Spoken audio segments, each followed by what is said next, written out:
Jim Hagedorn is in the faculty lounge. He's a congressional candidate from southwest Minnesota, and he is in a primary which will take place August 12th in southwestern Minnesota. There's one other Republican.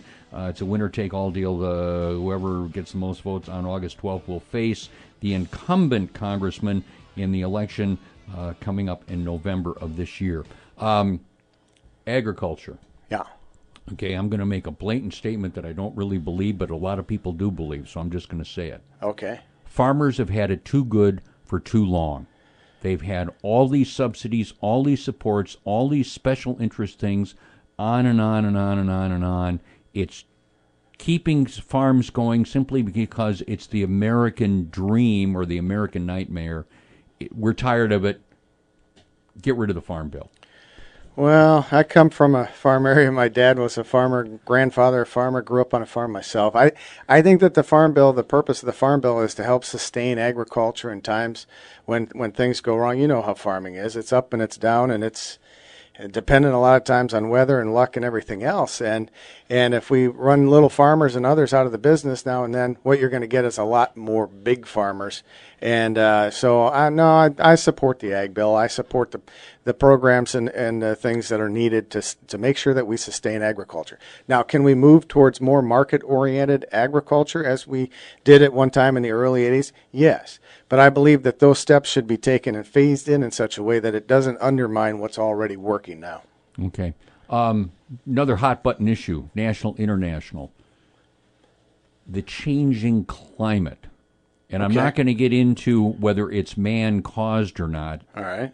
Because that's an interesting discussion that could take days. But all the scientists, government and non-government, are telling us the climate is changing. So what do we as a society, a country, citizens of the world need to do, in your opinion, to adapt to that reality? Well, based on the premise of your question, the way you put it together, I think I would ask this. If we did everything that President Obama and Congressman Walz and what I would call extremist environmentalist types would like us to do to transform our society and to change the way we do things and to move to other types of energy, if we did all those things, what difference would it make? Usually they come back and say that after 30 or 40 or 50 years it would make some minuscule little difference that isn't going to do anything. If you believe that man is causing this problem, which I don't really believe that. If you're looking at 1 or 5% of all the emissions caused by man, depending on how you look at it. But here's where I come back.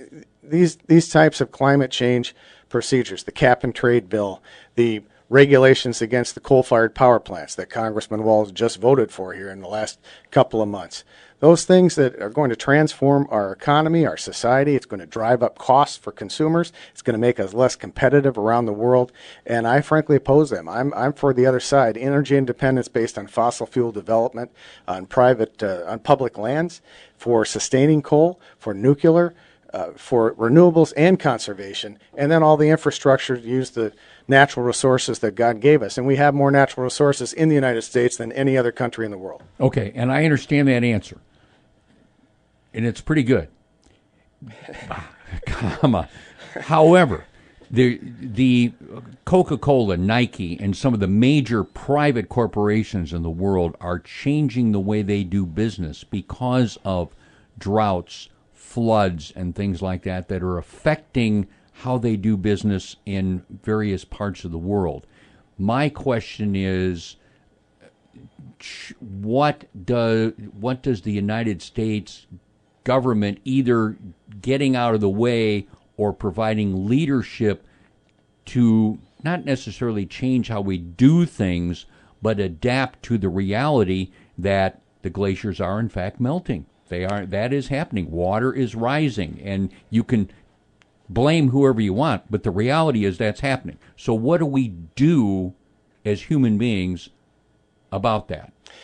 Well, I think you and I are just in a little bit of disagreement. I don't subscribe to all those things, and what I would say is that if we're going into, as a country, to move to energy sources that are cleaner and these types of things, I have no problem with that. I don't believe that the government should push us into it before it's ready. You look at wind and solar and things like that, and there are areas where it makes sense, but there's also battery technology that's needed in order to make it efficient so the cost can come down and people aren't going to be charged 2 or 3 times more for their electricity, for instance.